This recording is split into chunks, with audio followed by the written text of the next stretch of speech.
बदलापूरमध्ये लहान मुलीवर लैंगिक अत्याचार करणाऱ्या अक्षय शिंदे याच्या पोलीस एन्काउंटर संदर्भातली एक खळबळजनक माहिती आता समोर आली आहे। अक्षय शिंदेच्या एन्काउंटर प्रकरणात आता मुंबई उच्च न्यायालयानं पोलिसांना जबाबदार धरलंय। 5 पोलिसांना हायकोर्टानं दोषी ठरवलंय। त्यांच्या विरोधात कारवाई करण्याचे आदेशही मुंबई हायकोर्टानं दिलेत। फॉरेन्सिकच्या अहवालात बंदुकीवर अक्षयचे फिंगरप्रिंट्स आढळले नसल्यानं त्यामुळे स्वसंरक्षणासाठी अक्षयचा एन्काउंटर केल्याचा पोलिसांचा दावा हा संशयास्पद असल्याचं कोर्टाने म्हटलंय।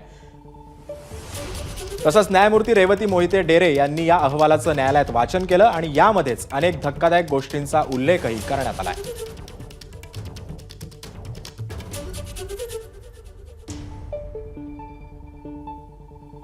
फायरिंगच्या प्रोसेसमध्ये सगळ्यात महत्त्वाचं काय असतं, फायर केल्याच्या नंतर तो गनशॉट रेसिड्यू जो असतो, फायर केल्याच्या नंतर जो फायर करतो त्याच्या हातावर असणं गरजेचं आहे।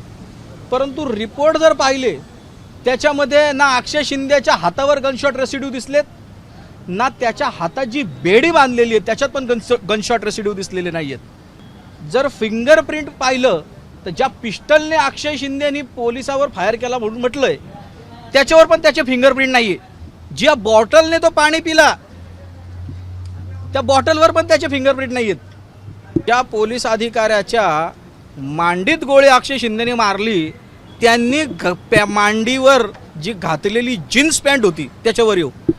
आता त्या जे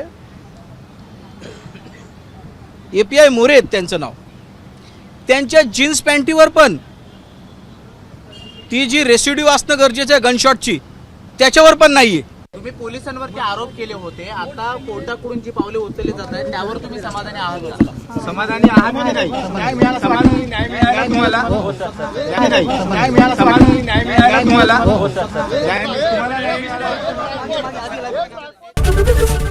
ABP माझा, उघडा डोळे बघा नीट।